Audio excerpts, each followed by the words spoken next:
അപ്പൊ ആ വ്യാപാരി പറഞ്ഞത് വളരെ ചെറുകിട വ്യാപാരികള് പിന്നെ ഗ്രാമപ്രദേശങ്ങളിലൊക്കെ ചെയ്യുന്ന വ്യാപാരികളെ സംബന്ധിച്ച് അവർക്ക് വലിയ സ്റ്റോക്ക് ഇല്ല, അപ്പോഴപ്പോ വാങ്ങുന്നതാണ് വിൽക്കുന്നത്. അതുകൊണ്ട് അദ്ദേഹം പറഞ്ഞത് 100% ശരിയാണ്. അതേ സമയത്ത് കേരളത്തിലെ വലിയ ഗോൾഡ് ബിസിനസ് നടത്തുന്ന വ്യാപാരികൾ എന്ന് വെച്ചാൽ അവര് കൊള്ളലാഭം ഉണ്ടാക്കിക്കൊണ്ടിരിക്കുകയാണ്. വലിയ തോതിൽ നികുതി വെട്ടിച്ച് കൊള്ളലാഭം ഉണ്ടാക്കിക്കൊണ്ടിരിക്കുകയാണ്. കൃത്യമായിട്ട് കേരളത്തിലെ, അതായത് ഇന്ത്യയിൽ വിൽക്കപ്പെടുന്ന സ്വർണത്തിന്റെ 20% കേരളത്തിലാണ് വിൽക്കപ്പെടുന്നത് എന്നാണ് വേൾഡ് ഗോൾഡ് കൗൺസിലിന്റെ കണക്ക്. ആ 20% വിൽക്കപ്പെടുന്ന കേരളത്തില് വൻകിട വ്യാപാരികള്, ഞാൻ അവരുടെ ഒന്നും പേരെടുത്ത് പറയുന്നില്ല, അവര് വൻ തോതിൽ നികുതി വെട്ടിക്കുന്നു. ഒരു 30,000 കോടി രൂപ നികുതിയായിട്ട് ഖജനാവിൽ എത്തേണ്ട സ്ഥാനത്ത് നമുക്കിവിടെ കിട്ടിക്കൊണ്ടിരിക്കുന്ന 1000 കോടിയിൽ താഴെയാണ്. അത്ര വലിയ ഭീതിതമായ രീതിയിൽ, ഓർമ്മയുണ്ടോ? തോറേ ദെൽ ഓറോ തൃശ്ശൂർ നടത്തിയ കമേഴ്ഷ്യൽ ഇന്റലിജൻസിന്റെ ഒരു ഓപ്പറേഷൻ ഗോൾഡ് ഒറ്റ രാത്രി കൊണ്ട് ഒരു കടയിൽ നിന്ന് അനധികൃതമായി വെച്ചാൽ രേഖകളില്ലാതെ സൂക്ഷിച്ചിരുന്ന 104 കിലോ സ്വർണമാണ് ആ ഒറ്റ ദിവസം കൊണ്ട് ഒരു കടയിൽ നിന്ന് പിടിച്ചെടുത്തത്. അപ്പൊ നമുക്ക് ഓർക്കാം വ്യാപാരികൾ എത്രയധികം കള്ളത്തരം ഈ മേഖലയിൽ കാണിക്കുന്നു എന്ന്.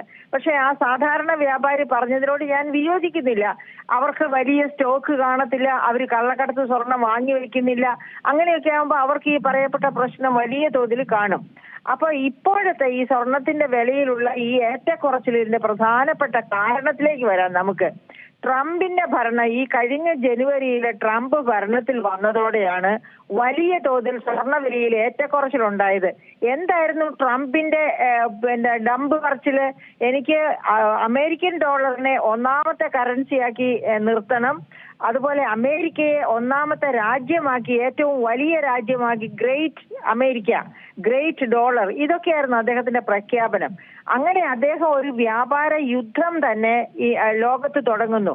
ആ വ്യാപാര യുദ്ധത്തിന്റെ ഫലമായിട്ട് നമുക്കറിയാം എന്തൊക്കെ. ആ വ്യാപാര യുദ്ധത്തോടൊപ്പം തന്നെയാണ് അദ്ദേഹം ഇസ്രായേലിനെ പ്രകോപിപ്പിച്ച് ഇറാനെതിരെ വിട്ടത്. അങ്ങനെ ഇറാന് ഒട്ടും മോശമല്ല, വേറൊരു ട്രംപിന്റെ മുഖം തന്നെയാണ് ഇറാനും ഉള്ളത്.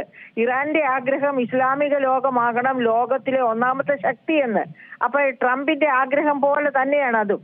അങ്ങനെയാണ് അവസാനം ട്രംപ് അമേരിക്കക്കെതിരെ പോലും ഇറാൻ ഒരു ചെറിയ നീക്കം നടത്തി ഒന്ന് പേടിപ്പിച്ചു നോക്കാൻ ശ്രമിച്ചത്.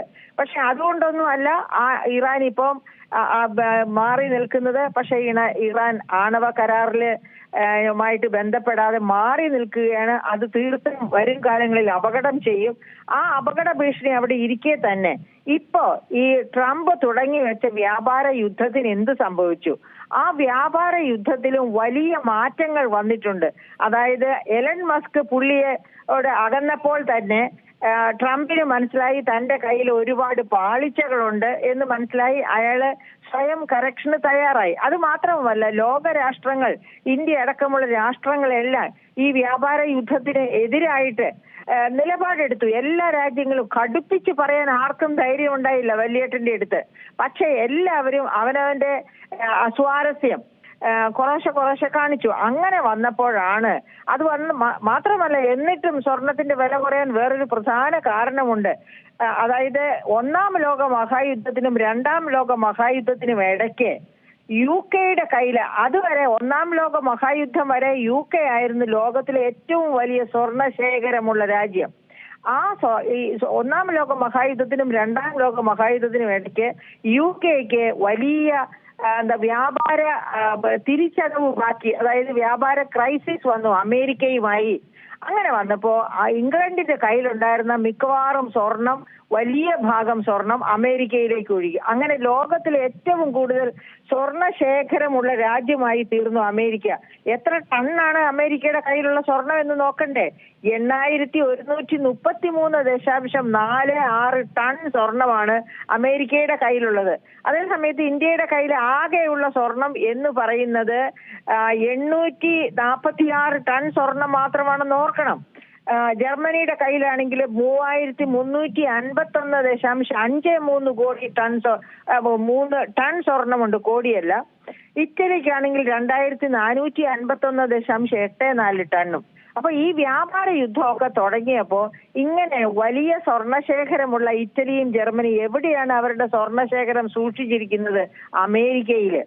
ആ അമേരിക്കയിൽ നിന്ന് സ്വർണശേഖരം മുഴുവനും അവരവരുടെ രാജ്യങ്ങളിലേക്കോ അല്ലെങ്കിൽ അവർക്ക് ഇഷ്ടപ്പെട്ട മറ്റേതെങ്കിലും ഒരു സങ്കേതത്തിലേക്കോ മാറ്റണമെന്ന തീരുമാനമെടുത്തു. ആ തീരുമാനമെടുത്ത രാജ്യങ്ങളുടെ രാഷ്ട്രീയ തലവന്മാരല്ല, അവിടുത്തെ ടാക്സ് പേയേഴ്സ് അസോസിയേഷൻ, അതായത് നികുതിദായക സംഘടന.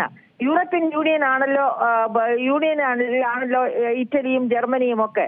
അപ്പൊ യൂറോപ്യൻ യൂണിയന്റെ ടാക്സ് പേയേഴ്സ് അസോസിയേഷൻ എടുത്ത ഒരു തീരുമാനമാണ് ജർമ്മനിയുടെ 4,000 വരുന്നിട്ടാണ്, അതായത് 4,000 എന്ന് പറയേണ്ട 3,351.53 ടൺ സ്വർണം. അതുപോലെ ഇറ്റലിയുടെ 2,451.84 ടൺ സ്വർണം. ഈ സ്വർണം അമേരിക്കയിൽ പിൻവലിക്കണം, വലിച്ച് വേറെ ഏതെങ്കിലും സങ്കേതത്തിൽ വെക്കണം. കാരണം ഈ ട്രംപിന്റെ സ്വഭാവം കാരണം കൊണ്ട് എന്ത് ചെയ്യും, എന്തായിരിക്കും അവസ്ഥ എന്നൊന്നും അവർക്ക് അറിഞ്ഞുകൂടാ. ചിലപ്പോൾ യൂറോപ്യൻ യൂണിയനുമായിട്ട് പോലും കൊമ്പ് കോർക്കാൻ ട്രംപ് തയ്യാറായിന്ന് വരും ഭ്രാന്ത് പിടിക്കുമ്പോൾ. അപ്പൊ അങ്ങനെ ആ സ്വർണവും കൂടി അവിടെ നിന്ന് പിരിക്കുന്നു. അങ്ങനെ അത് അവിടുന്ന് എടുക്കുമ്പോഴേക്കും സ്വർണശേഖരം എന്ന് വെച്ചാൽ രാജ്യങ്ങളുടെയും വ്യക്തികളുടെയും ഏറ്റവും പ്രധാനപ്പെട്ട ശേഖരമാണ്, സുരക്ഷാ ശേഖരമാണ്.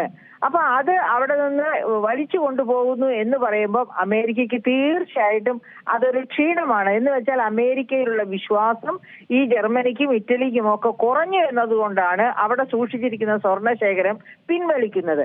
അപ്പൊ ഇങ്ങനെയൊക്കെയുള്ള ഒരു കാലാവസ്ഥ വന്നപ്പോ, ഒരു വേൾഡ് സിറ്റുവേഷൻ വന്നപ്പോ രാജ്യങ്ങൾ വിചാരിച്ചു, അതായത് രാജ്യങ്ങളല്ല, ആകെപ്പാടെ സ്വർണത്തിന്റെ ട്രേഡില് ഒരു ചെറിയ ഇടിവ്, ആ ഇടിവ് സ്ഥിരമായിട്ട് നിൽക്കണമെന്നില്ല. ഈ കയറ്റിറക്കങ്ങൾക്കൊക്കെ കാരണം ഇങ്ങനെ വന്നു പോകുന്ന അനിശ്ചിതത്വങ്ങളാണ്. പക്ഷെ ഒരു കാര്യം നമ്മൾ ഓർക്കണം, നമ്മുടെ വ്യാപാരി നേരത്തെ പറഞ്ഞ കണക്കല്ല, കോവിഡ് കാലത്ത് എന്തായിരുന്നു സ്വർണത്തിന്റെ വില, കോവിഡിന് മുമ്പ് എന്തായിരുന്നു വില, അതൊക്കെ നമ്മൾ ഓർക്കണം. അങ്ങനെ ഓർക്കുമ്പോൾ നമുക്കറിയാം, ഒരു 20,000 ചുറ്റുവട്ടത്തിൽ കിടന്ന് കളിച്ചിരുന്ന സ്വർണമാണ് ഇപ്പൊ 70,000 മുകളിലേക്ക് വന്നിരിക്കുന്നത്. തീർച്ചയായിട്ടും അത് വൻകിട വ്യാപാരികൾക്ക് സ്വർണ്ണ മഹോത്സവമാണ് അവരുടെ മനസ്സുകളില്. ഓരോ ദിവസവും നമുക്കറിയാം സ്വർണ്ണ കടകളുടെ എണ്ണം, വൻകിട വ്യാപാരികളുടെ സ്വർണ്ണ വ്യാപാര കേന്ദ്രങ്ങളുടെ എണ്ണം വർദ്ധിക്കുകയാണ്. അവർക്കാർക്കും ഇതിൽ ആശങ്കയില്ല. കാരണം 20,000 രൂപ പവന് വിലയുള്ളപ്പോൾ കോടിക്കണക്കിന് രൂപയ്ക്ക് സ്വർണവും കള്ളക്കടത്തും വെള്ളക്കടത്തും ഒക്കെ ആയിട്ട് വാങ്ങിവെച്ച സ്വർണം അവരുടെ കയ്യിലൊക്കെ സുഭിക്ഷമായിട്ട് വിറ്റ് തീർക്കാനുണ്ട്. അപ്പൊ ഏത് വിലയ്ക്ക്, 70,000-നോ 70,000-നോ എത്ര വിലയ്ക്ക് വിറ്റാലും അവരെ സംബന്ധിച്ച് വൻകിട ലാഭമാണ് കിട്ടിക്കൊണ്ടിരിക്കുന്നത്, വൻകിട വ്യാപാരികളെ സംബന്ധിച്ച്. അപ്പോ ഇപ്പോ ഈ സ്വർണത്തിന്റെ വിലയിൽ കുറച്ച് ആശ്വാസം വന്നിട്ടുണ്ടെങ്കിൽ അത് നമ്മുടെ പാവപ്പെട്ട ഉപഭോക്താക്കളുണ്ടല്ലോ, മക്കളെ കെട്ടിക്കാൻ 5 പവൻ സ്വർണം ഇങ്ങനെയൊക്കെ മേടിക്കുന്ന ഉപഭോക്താക്കൾക്ക് കുറച്ചും കൂടി വെയിറ്റ് ചെയ്യാം. ആ സ്വർണത്തിന്റെ വില ഇനിയും കുറച്ചുകൂടി താഴേക്ക് വരും. ഇത്ര മോളില് ഈ 70,000 ചുറ്റുവട്ടത്തില് നിന്ന് കളിക്കാൻ സ്വർണ്ണ വിലയ്ക്ക് പറ്റില്ല.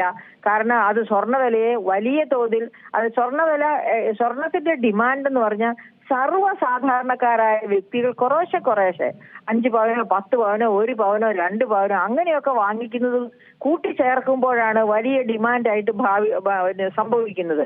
അപ്പൊ ആ ഡിമാൻഡ് ഉണ്ടാകത്തക്ക രീതിയിൽ സ്വർണ്ണവില താഴേക്ക് വന്നേ പറ്റൂ. അത് ഒരു പക്ഷേ 50,000 ചുറ്റുവട്ടത്തിലേക്ക് കാലക്രമേണ വന്നിരിക്കും. അങ്ങനെ വരുന്നതിൽ നമുക്ക് അത്ഭുതം കൂടാനില്ല. കാരണം ഇപ്പൊ യുക്രൈൻ വാർ തൊട്ട് ഉള്ള കാലഘട്ടത്തിലാണ് സ്വർണത്തിന്റെ വില 50,000 മുകളിലേക്ക് പോകുന്നത്. 40,000 കളിച്ചതാണ്.